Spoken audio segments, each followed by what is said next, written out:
बाबा माझा फोन पाहिलात का कुठे? अगं असेल ना बाळा इथेच कुठेतरी बघ. इथे. बाबा मी येते. काय एवढ्या गडबडीत कुठे? बाबा मी माझ्या नोकरीची व्यवस्था करायला चालले. नोकरीची व्यवस्था? मी तुला सांगितलं ना साऊ, गुरुकुल चालू होऊ दे, उशिरा होऊ दे, पण मी तुझा पगार थांबवणार नाही म्हणून. बाबा तुम्हालाही माहिती आहे, काम न करता मी पगार तर घेणार नाही. अगं मग काय दुसरी नोकरी शोधायला जाशील आता? विश्वास ठेव ना माझ्यावर. बाबा असं कसं म्हणू शकता तुम्ही? तुमच्या वास्तूत माझं गाणं सुरक्षित आहे हे माहीत असूनही मी दुसरीकडे का जाईन? अगं मग अजून गुरुकुल सुरू झालं नाहीये तर तुम्ही कुठे निघालात? मी गुरुकुल प्रत्यक्षात चालू करायला चालले. म्हणजे मला जरा कळेल असं बोलशील? सांगते.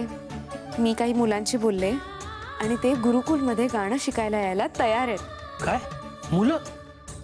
कुठल्या मुलांशी बोलली आणि भेटली कुठे तुला ही? हे सगळं अबीरमुळे शक्य झालंय. तो ज्या मुलांसोबत खेळायला जातो ना त्यांच्याशी बोलले मी. त्यांच्या बोलण्यावरून मला हे कळलंय की त्यांना गाण्याची आवड आहे आणि त्यांना गाणं शिकायचंय.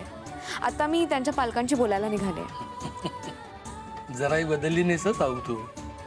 नाही म्हणजे तू एखादं काम हातात घेतलंस की तडीच नेल्याशिवाय काही गप्प बसत नाहीस. तुला तुझ्या कामात यश नक्की मिळेल. थँक्यू बाबा. आधी तो फक्त माझा स्वभाव होता, आताही माझी गरज आहे स्वतःला सिद्ध करण्याची आणि माझ्या सुरांना पुन्हा जिवंत करण्याची. आणि तुमचे आशीर्वाद आहेतच की माझ्या पाठीशी. पाया पडते. यशस्वी भव. येते बाबा. सावकाश जा. हो. अबीर. सावली तू परीस आहेस. सारंगला अजूनही कल्पना नाहीये की त्याने आयुष्यात काय गमावलंय. जेव्हा त्याला कळेल ना तेव्हा खूप उशीर झालेला असेल. बोला शंकररावजी, काय काम काढलं तुमच्याकडे? बरेच दिवस झाले आपली भेट झाली नाहीये आणि एक कामही तुमच्याकडे होतं. म्हटलं प्रत्यक्षात भेटून बोलावं. बोला काय काम होतं? याआधी आपण बरंच काम एकत्र केलेलं आहे. हो ना. मला तुमच्या कंपनीच्या एका ब्रांचमध्ये इन्व्हेस्टमेंट करायची आहे. Oh really? नाही म्हणजे मला ऐकून खूप बरं वाटलं की आमच्या कंपनीच्या एका ब्रांचमध्ये तुम्हाला इन्व्हेस्ट करायचे. हा आम्ही आमचा विजय समजतो. हां पण कंपनीचं धोरण जरा वेगळं आहे. आत्ता आम्हाला एक्सपॅन्शन नाही करायचं.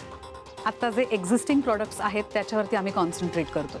तुम्हाला मी नवीन ब्रांचबद्दल बोलतो असं वाटलं का? नाही, मला तसं काही म्हणायचं नव्हतं. मग मला तुमच्या जुन्या बंद असलेल्या एका ब्रांचमध्ये इंटरेस्ट आहे, जी काही वर्ष फक्त कागदावर उरलेली आहे. Shankarraoji, you R sadly mistaken, पण अशी कुठलीच ब्रांच नाही आहे आमची. सगळे जोरात चालू आहेत. सावली हर्बल ही ब्रांच तुमची काही वर्ष बंद आहे. माझी इच्छा आहे की तुम्ही ती ब्रांच पुन्हा एकदा जोमाने सुरू करावी. सावली हर्बल? तो अध्याय कधीचाच संपलाय आणि आता टेक्निकली सुद्धा आणि बिझनेस पॉइंट ऑफ व्ह्यूनी ते सगळं परत रिवाईव्ह करणं इम्पॉसिबल आहे. ह्या जगात इम्पॉसिबल असं काहीच नसतं, विशेषतः जेव्हा फंडिंगची जबाबदारी मी घेतो. अहो, ह्या ब्रांचचे सगळे प्रोडक्ट्स अप्रतिम होते. आजही मार्केटमध्ये ह्या दर्जाचा माल उपलब्ध नाहीये. तुम्ही फक्त हो म्हणा, इन्व्हेस्टमेंट माझी असेल. अरे आई, हे ओल्ड डॉक्युमेंट्स आहेत, ते काय करायचं? डिस्पोज ऑफ करायचे मी करते. तू यांना ओळखलंस ना? ऑफकोर्स. शंकररावजी आपले खूप जुने इन्व्हेस्टर आहेत. नमस्कार. नमस्कार. त्यांना आपल्या एका ब्रांचमध्ये इन्व्हेस्ट करायचं आहे. कोणत्या? सावली हर्बल.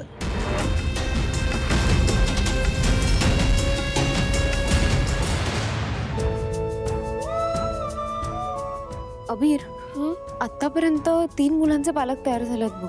अगं आई, जसे त्या 3 मुलांचे पालक तयार झाले असते ना, तशी अम्मानीचे पण पालक तयार होणार असते बघ. तुला तर माझं टॅलेंट माहितीच आहे. एकदा काही आदितने ठरवलं तर ते पूर्ण केल्याशिवाय थांबतच नाही. हो रे राजा, पण बघ ना, वेळ उलटून गेली, अजून आले नाहीयेत ते. आणि त्यांनी आपल्याला इथेच भेटायला बोलवलं होतं ना, कुठे आहेत ते? अगं आई, तू चिल कर, तू काळजी नको करूस बघ. ते येतीलच, ते बघ आले. या या या बाबा. नमस्कार. नमस्कार. नमस्कार. ताई, सगळा प्रकार नेमका काय आहे हा? मन्या सकाळपासून पाठीमागला लागलाय की तुम्हाला भेटायचं आहे म्हणून. मी म्हटलं त्याला की फोनवर बोलूयात, पण तो ऐकायलाच तयार नाही. नेमकं काय सांगायचं याच्याविषयी तुम्हाला? मला तुमच्या मुलाच्या भविष्याविषयी बोलायचं होतं. मला सांगा, तुम्ही स्वर सावली या गुरुकुलाबद्दल ऐकलंयत का? नाही, कधीच नाही ऐकलं. हरकत नाही, मी सांगते. ह्या वर्षीपासून त्या गुरुकुलात मी गाणं शिकवायला सुरुवात करणार आहे. मी तुमच्या मुलाला भेटले आणि त्याच्या गाण्याची एक गोड झलक मी ऐकली. खरंच तुमच्या मुलाचा आवाज ना खूप गोड आहे. त्याचे सूर कमाल आहेत. कसला सुरू होता आई? दिवसभर घरात रेकत असतो नुसता. आमची डोकी उठतात त्याच्या आवाजाने. आणि तुम्ही म्हणताय की याच्या गळ्यात सूर आहे म्हणून? अहो नाही, तुम्हाला असं वाटतंय कारण सूर कुठे लावायचा हे त्याला माहित नाहीये. पण मी तुम्हाला खात्री देऊन सांगते की एकदा का तो या गुरुकुलात आला ना, तर तो टीव्ही मधल्या मुलांसारखं सुरेल गायला लागेल.